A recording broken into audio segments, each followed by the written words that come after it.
안녕하세요. 반갑습니다. 회복을 돕는 남자 바르실레입니다. 오늘은 중독자와 가족을 이렇게 도우면 번아웃 됩니다. 라는 주제로 같이 이야기 나눠보겠습니다. 중독자와 가족을 이렇게 도우면 번아웃 됩니다. 부제로는 실패를 통해 배운 사람을 돕는 법입니다. 이제 이 영상을 또 저희 채널을 구독하시는 많은 분들 중에 이제 사람들을 돕는 위치에 있는 분들이 있어요. 상담사 또는 목회자 아니면 종교인 또는 의사 선생님들 또 이런 분들이 있죠. 그 외에 또 가족 중에 누군가 중독자가 있어서 또 그런 사람을 도와야 되는 경우들이 있죠. 또는 이제 중독자 가족을 또 도와야 되는 위치에 있는 사람들이 있을 거예요.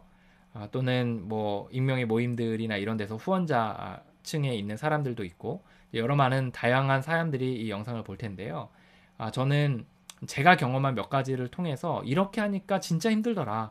이렇게 하면 사람 망하는 길이다. 나도 힘들고 상대도 힘드는 길이다. 라는 것을 좀 같이 나눠보려고 합니다. 더불어서 이제 그것을 통해서 실패를 통해 배운 그런 것들을 통해서 저희가 세운 또 제가 세운 원칙들 몇 가지들 같이 나누면 좋을 것 같아요. 첫 번째는 비를 맞추는 식으로 사람을 도우면 반드시 망하더라고요. 비를 맞추는 식으로 하면. 이게 왜 그러냐면 이제 비를 맞춘다는 게 뭐냐라고 이 병의 본질이 뭐냐? 이 병의 본질은 제멋대로 하는 병이거든요. 자기가 내가 인생의 주인이야. 내가 왕이야. 이렇게 생각하면서 내 뜻대로 내 힘으로 막 이렇게 하는 게 이 병의 특징이에요. 그래서 병에 걸렸고 또 병에 걸리면 이렇게 돼요. 근데 이제 중독자뿐만 아니라 중독자 가족도 마찬가지예요. 배우자든 자녀든 부모든 그 중독자 가족도 비슷하게 돼요. 이렇게 중독자 가족이 자신이 내 멋대로 하는 병에 걸리게 되거든요. 그래서 이런 가운데서 이제 회복을 해나가면 보통은 어떻게 해야 되냐면 이제 내 멋대로 하는 것이 실패한 삶이라는 것에 대해서 인정하고 그러면 어떻게 해야 되나 라는 마음 가운데 더 나은 방식들이 있구나, 더 나은 어떤 지침들과 힘이 있구나 라고 생각하며 그것을 찾아서 거기에 올곧이 따라서 가는 훈련들을 해야 되거든요. 그러면서 이제 자아를 내려놓고 그리고 그 힘을 따라서 지침들을 따라서 쭉쭉 가다 보면 이제 그 자아가 예전에는 인생의 중심이었는데 이제 바깥으로 가게 되고 그리고 세상에 좀 흐름 가운데 자기를 이렇게 떠 맡기면서 이렇게 가게 되는 거죠. 그래서 다 왕이고 다 인생의 주인이고 다 내 멋대로 하려고 하는 사람들이에요. 중독자, 배우자, 자녀들, 부모님 다 마찬가지예요. 사실 이런 비슷한 병에 걸리게 되거든요. 내 멋대로 하려고 하는 그런 병에 걸리게 돼요. 가족들이 이런 병에 걸리는지 잘 이해가 안 되시는 분들이 있을 수 있을 것 같은데 그거는 따로 저희가 영상을 만들어서 저희가 설명하도록 하겠습니다. 어쨌든 저희들 이런 자기 멋대로 해서 생기는 병이고 또 이 병에 걸린 사람들은 자기 멋대로 하는 특징들을 갖고 있어요. 근데 이런 가운데서 이제 회복을 해나갈 때 자기를 내려놓고 믿고 맡기고 따르고 이렇게 해야 되는데 그 인도하는 그 사람 입장에서 그러면 어떻게 되죠? 이 사람이 제멋대로 하는 것이 실패했다는 거에 대해서 인정하도록 도와주고 그리고 휘둘리지 않으면서 자기가 갖고 있는 커리큘럼을 딱 제시하면서 쭉쭉 밀고 나가야 돼요. 이게 이제 중독자를 돕는 또 중독자 가족을 돕는 또 후원자와 또는 리더들과 멘토들과 또 기관들이 해야 될 일입니다. 그 우리가 가진 딱 커리큘럼을 딱 붙들고 그리고 그 또 우리가 가진 회복의 어떤 길을 딱 제시하고 그것을 딱딱딱 따라오도록 하는 게 이제 어떤 그 기관과 후원자와 또 멘토와 리더들의 역할이라는 거예요. 그래야 자아가 내 멋대로 하는 게 안 된다는 것에 대해서 내려놓으면서 또 포기하면서 이렇게 열린 마음으로 따라오게 되고 그게 나중에 회복 프로그램의 정통으로 적용이 되거든요. 이 회복의 과정들 속에서 이거를 초반에 경험하지 못한 사람들은 나중에도 굉장히 많이 어려움들이 있어요. 그래서 이제 그 딱 리더 쪽에서 또는 후원자 쪽에서 또 상담사 쪽에서 자기의 커리큘럼을 딱 가지고 이제 뚝심 있게 딱 밀고 나가는 것들이 필요해요. 물론 이제 중간중간 재발하거나 또 어려울 때 위로도 해주고 격려도 해주고 품어주기도 하고 이런 게 필요하죠. 당연히 또 자신의 경험도 나눠주고 하지만 그 요구대로 들어주고 비를 맞춰주는 방식으로 하게 되면 백발백중 실패합니다. 왜냐? 아까 얘기했듯이 이거는 내 멋대로 해서 생긴 병이고 내 멋대로 하는 특징을 가진 병인데 그 비율을 맞춰주는 게 오히려 번아웃이 되게 비율을 맞춰주다 보면 오히려 그 병을 키워주게 되는 거예요. 그러면 자기도 당연히 번아웃이 되겠죠. 제가 예전에 이제 비율을 맞췄던 몇몇의 사람들이 있는데 이제 그 중에 일부의 사람은 나중에 진짜 회복을 하게 됐을 때 저한테 나중에 와서 미안하다 그랬어요. 자기가 그렇게 했던 것에 대해서 너무나 부끄럽고 미안하다라는 이야기를 했거든요. 그건 그런 삶의 방식들이 본인들도 잘못됐다는 것에 대해서 나중에 깨달았다는 걸 말해요. 도움이 잘 안 돼요. 근데 문제가 뭐냐? 이제 중독자들이나 가족을 돕는 상담사나 리더나 후원자들은 특징적으로 대부분 본인도 그런 경험들을 경험한 그런 경험들을 했던 적이 있어요. 또는 어쨌든 힘든 사람들을 도우면 좋겠다라는 마음 가운데 그 포지션에 아마 있을 거예요. 그래서 그렇게 그것이 이제 뭐 중독자 가족도 마찬가지예요. 뭐 중독자 옆에 있는 배우자나 자녀나 뭐 이런 사람들도 중독자를 도울 때 또는 중독자 배우자나 자녀들이나 부모님들을 돕는 또 주변의 제 3자의 입장에서 어쨌든 돕고자 하는 마음들이 있는 거잖아요. 그러면 이제 되게 좀 불쌍한 마음이 있거든요. 또 돕고자 하는 마음이 있거든요. 그러면 이제 그거를 돕는 방식이 그들에게 어떤 필요들을 채워주는 거라고 생각해서 이제 오냐 오냐 하면서 이렇게 같이 가는 거죠. 그러면 이게 서로 고리가 딱 걸려요.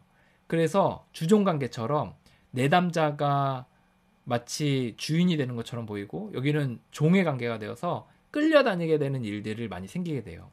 이거를 이제 뭐 외국 멤버들은 보통 코디펜던시, 뭐 동반의존이라고 이제 표현하더라고요.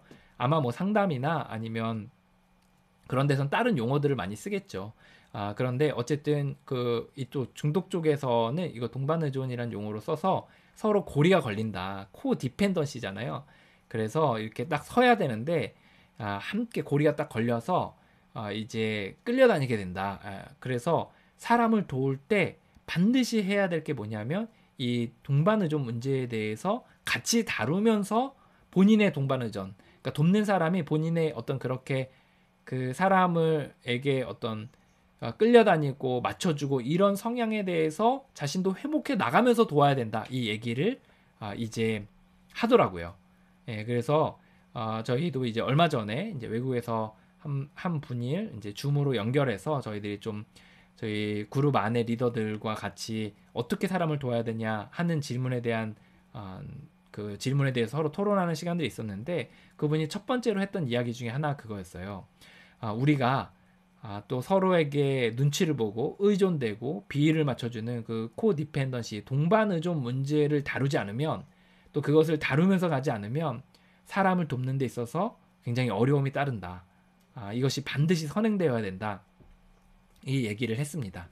예, 그래서 비율을 맞추면 번아웃 돼요. 그래서 자기의 커리큘럼과 자기의 어떤 그 회복된 원리들을 딱 붙들고 마치 벽처럼 아무리 해도 이제 자기 멋대로 못한다는 것에 대해서 인정하게 되고 안 되면 뭐 떠날 수도 있다고 생각해요. 저는 떠나서 제 멋대로 다른 데서 하다가 안 되면 또 다시 돌아올 때 돌아오더라도 어쨌든 벽처럼 딱 버텨줘야 돼요. 예, 요거는 당연히 그래서 돕는 사람들이 이제 그 회복의 프로그램 가운데 힘을 딱 붙들고 이렇게 살아가야 되는 겁니다. 그래서 이렇게 사람을 도울 때 그래서 더 힘을 더 많이 필요하고 그렇기 때문에 자신도 더 회복을 많이 하기 때문에 다른 사람을 돕는 게 자신의 회복에도 굉장히 많이 도움이 된다 이 얘기를 하는 거예요. 이제 두 번째가 있거든요. 두 번째는 뭐냐면 그 회복할 마음이 없는 사람 도우면 번아웃 됩니다. 이것도 이제 100%예요. 회복할 마음이 없는 사람 도우면 번아웃 됩니다. 이제 일단 제가 두 가지로 나눠서 좀 설명을 해볼게요. 이제 첫 번째는 뭐냐면 이제 상대방이 그 아예 회복할 마음이 없어요. 그걸 말로도 표현해요, 본인이. 그런 사람을 초창기에 우리가 도울 때가 있어요. 이런 사람들을. 그러니까 이런 거죠. 동네에 굉장히 힘든 사람이 있는데 본인은 힘들다고 얘기 안 하고 또 도움이 필요하다고 얘기 안 해요. 근데 내가 볼 때 어때요? 도움이 필요하니까 가서 돕는 거예요, 막. 뭐도 하자 그러고 뭐도 하자 그러고 막 이렇게 하는 거죠. 그렇게 하면 100% 지칩니다. 왜냐하면 우리가 회복을 할 때 어떻죠? 뭐 우리가 그냥 빵 주고 밥 사주고 위로의 몇 마디 말 해주고 이런 게 아니잖아요. 저희가 회복의 커리큘럼을 딱 가지고 회복의 원리를 가지고 딱 그 회복의 원리에 올라타도록 해서 그거를 스스로 밟을 수 있도록 해야 되는데 자기 입으로도 회복할 의지가 없다고 이야기하는 사람이 어떻게 그 회복의 커리큘럼에 또 회복의 원리에 올라탈 수 있겠어요. 그래서 안 된다는 거예요. 저는 이제 노숙자들을 돕는 많은 분들이 이 지혜가 있다고 생각해요. 제가 어렸을 때 또 사람을 많이 안 도와봤을 때는 사실 제가 이걸 잘 이해를 못했거든요. 좀 매정하다고 생각을 많이 했어요. 예를 들어 이런 거죠. 그 노숙자들에게 막 사발면도 주고 뭐 이렇게 밥도 퍼주고 막 이렇게 하는 거예요.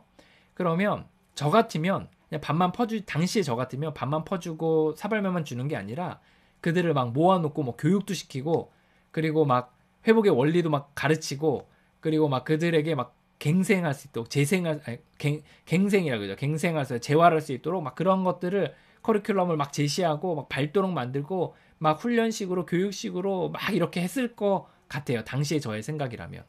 근데 이제 그렇게 하지 않고 그냥 밥만 주고 가는 것에 대해서 저는 좀 의아해 했거든요. 근데 이제 지금 생각해보면 그들이 좀 그렇게 했던 건 아니에요. 그들에게 이제 밥을 주면서 뭐라고 얘기를 하냐면 이렇게 얘기하더라고요. 아, 이제 우리가 그 직업 재활 훈련이 있고 또 이렇게 어떤 같이 살 수 있는 집도 마련돼 있습니다.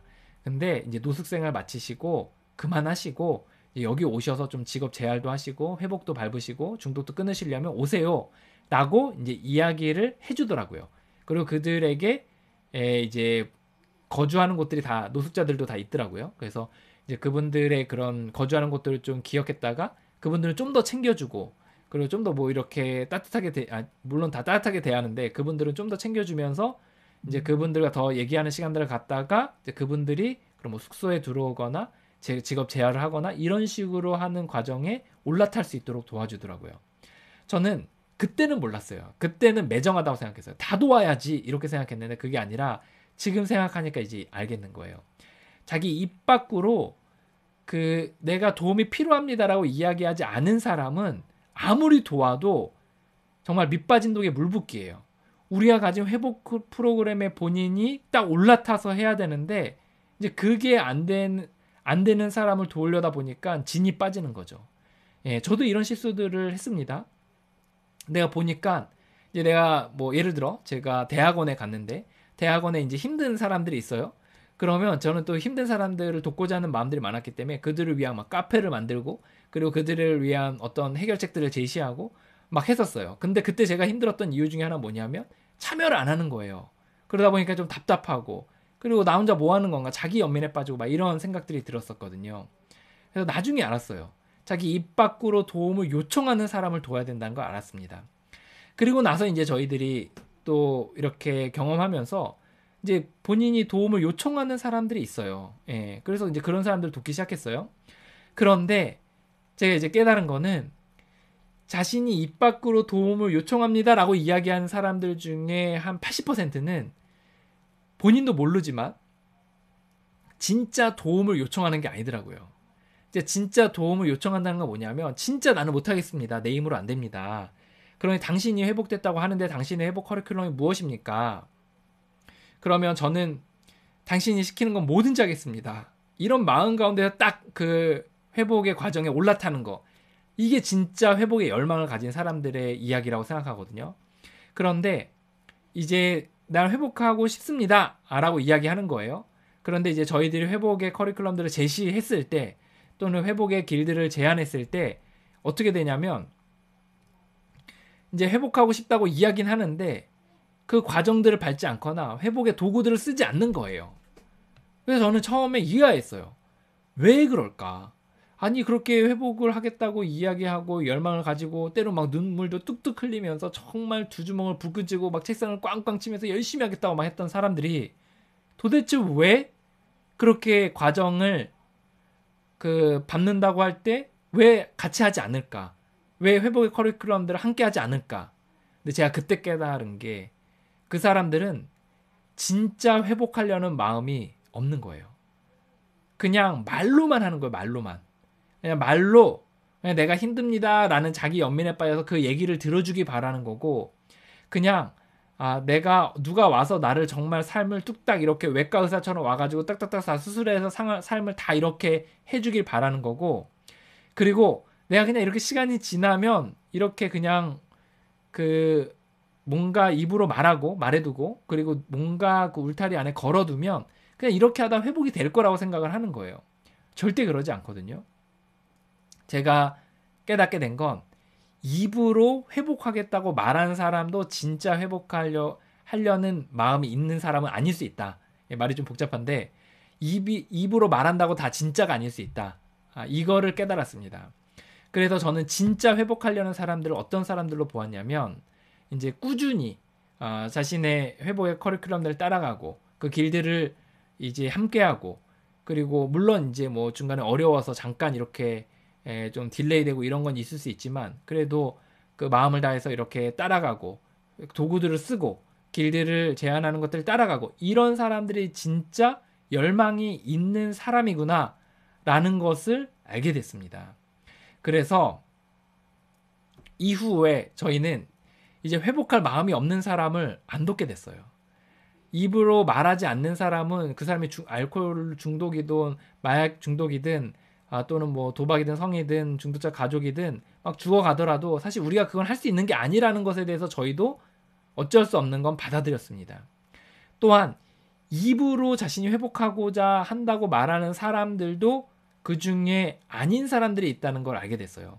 그래서 그들을 꾸준히 관찰하고 또 지켜보고, 그리고 그 가운데서 불굴의 의지를 가지고 그 커리큘럼들을 끝까지 따라온 사람들만 돕겠다, 이렇게 저희들이 모든 프로세스를 다 바꿨습니다.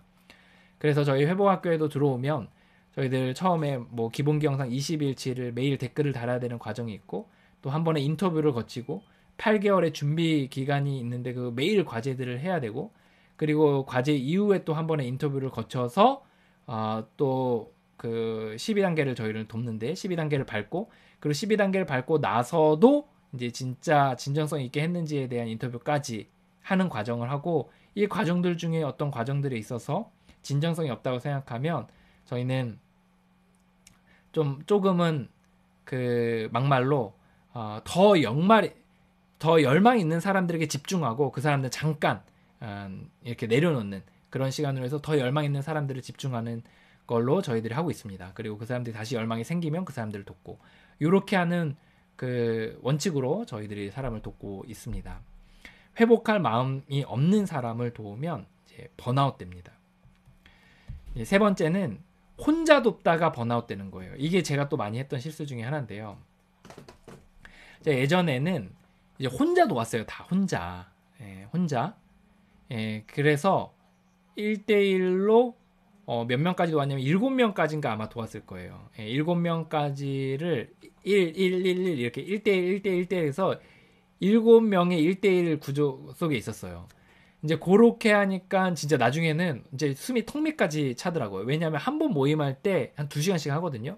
일주일에 7명을 하면 7, 24, 14시간 하루에 2시간씩은 꼬박꼬박 누군가의 엄청 집중적으로 멘토링을 해야 되는 시간을 갖기 때문에 진짜 번아웃이 되더라고요. 그래서 그때 이제 제가 또 하나 이제 그때 어려웠던 게 뭐냐면, 제가 이제 말로 설명을 하잖아요. 뭐 예를 들어 내가 무력함에 대한 이야기, 뭐 나보다 더 큰 힘에 대한 이야기, 자기 검토, 뭐 12단계에 대한 이야기, 뭐 이런 것들을 이야기하잖아요. 그러면 그 사람 입장에서는 뭐냐면 이 이야기를 하는 사람은 저밖에 없는 거예요. 그러니까 저한테밖에 소스가 없는 거죠.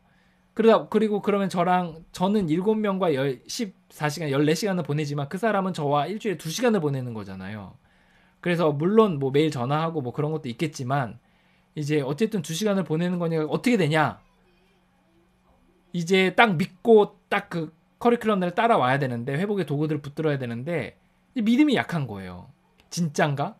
정말인가? 막 이런 생각들을 가지고 이제 정말 따라오는 것이 추진력이 점점 약해지더라고요.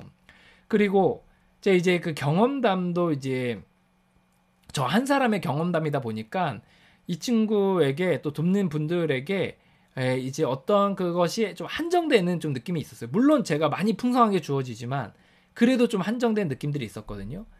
그러면서 이제 제가 이제 사람들이 이게 제가 프로그램을 밟았던 것보다는 훨씬 더 좀 이렇게 어떤 효과 면에서 좀 떨어지게 받는 걸 좀 보면서 제가 그때부터 좀 생각이 들었던 건 뭐냐면 이거 혼자 돕는 게 아니구나. 반드시 팀으로 도와야 되는구나. 라는 걸 깨닫게 됐습니다.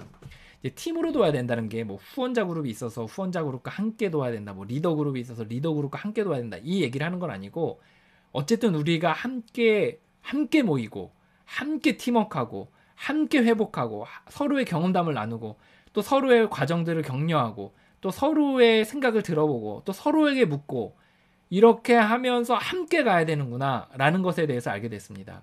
그래서 오해하지 마셔야 되는 게 회복의 프로그램 없이 그냥 우리끼리 모여서 으쌰 우리끼리 하자 이렇게 한다고 된다는 게 아니에요. 그 얘기하는 게 아니에요. 우리가 함께 모일 때 서로의 경험담이 풍성하고 그리고 서로를 통해서 그 각각의 회복의 원리들에 대해서 더 많은 예화들을 듣게 되고 그리고 믿음을 갖게 되고 그러다 보니까 추진력이 생기게 되더라고요. 그래서 제가 생각했을 때 지금까지 도왔던 사람들 중에 이제 그 이후에 이제 공동체로 사람들을 돕기 시작했어요. 그룹을 만들고 그 그룹 안에서 서로 나누게 하고 또 서로의 이야기들을 들어주고 또 서로가 가는 길들을 지켜보게 하고 그리고 그렇게 사람들을 돕기 시작했을 때 사람들이 제가 한마디 하면 10사람의 이야기를 듣고 20사람의 이야기를 들으니까 아 정말 그렇구나라는 게 더 마음 깊이 내려오게 되는 것을 경험했어요. 그래서 자신에 대해서 더 보는 것도 확실해지고 그리고 믿음을 갖는 것도 확실해지고 그러니까 따라가는 것도 더 확실히 열심히 있게 따라가게 되고 그러다 보니까 더 효과도 나게 되는 그런 일들이 생기게 되더라고요. 그래서 혼자 돕는 것에 대해서 매우 위험하다. 같이 도와야 된다. 라는 것에 대해서 깨닫게 됐고 저희가 그래서 이제 이 회복의 프로그램 안에 이제 다른 사람을 돕는 게 포함이 되어 있거든요. 다른 사람을 돕지 않으면 내가 약해진다. 이게 있어요. 이게 또 실제기도 하고요. 그래서 저희가 하는 것 중에 하나가 밖에 나가서 혼자 이렇게 도울 수 있어요. 예, 뭐 떨어져서 혼자 도울 수 있는데 그것도 그건데 뭐 그렇게 할 수도 있는데 저희가 저희 공동체 안에 있는 사람들을 또 공동체 안에서 또 힘을 받으면서 도울 수 있도록 해서 이제 그 시너지를 훨씬 더 높게 이렇게 좀 구조적으로 만든 부분들이 있습니다. 이게 제가 사람을 도우면서 배운 이제 3가지예요. 예, 그래서 이제 첫 번째는 비율을 맞추면 반드시 실패하더라고요. 그래서 자기의 뚝심을 가지고 커리큘럼을 딱 가지고 이제 벽처럼 딱 움직이지 않고 따라오도록 하는 게 필요하다는 걸 알게 됐고 두 번째로 회복할 마음이 없는 사람을 도우면 결국 번아웃 되더라고요. 그래서 입술로 말하지 않는 사람뿐만 아니라 입술로 본인이 회복하고 싶다고 말하는 사람까지도 그 중에 회복할 마음이 없는 사람이 분명 있습니다. 그래서 회복할 마음이 없는 사람을 걸러낼 수 있는 구조를 만들어야 돼요. 예, 그래서 그게 뭐 인터뷰가 됐든 면접이 됐든 아니면 뭐 어떻게 관찰을 하든 뭐 매일 전화 통화를 하든 어쨌든 회복할 마음이 없는 사람을 걸러내야 됩니다. 시간을 낭비하시면 안 돼요. 세 번째는 혼자 돕다가 번아웃 돼요. 예, 그래서 이제 혼자 도와도 되죠. 그런데 같이 도우면 훨씬 더 시너지가 넘쳐요. 그래서 저는 정말 공동체로 돕는 거, 또 공동체 안에서 돕는 거 이거를 강력하게 추천합니다. 네, 오늘 저는 여기까지 나누도록 하겠습니다. 예, 그래서 이렇게 주변에 중독자가 있다면, 중독자 가족이 있다면, 또는 여러분들이 상담사나 의사나 또는 종교 지도자와 같은 위치에 있는 사람들이라면 저희 오늘의 이야기가 도움이 되었으면 좋겠습니다. 당신을 응원합니다. 화이팅입니다.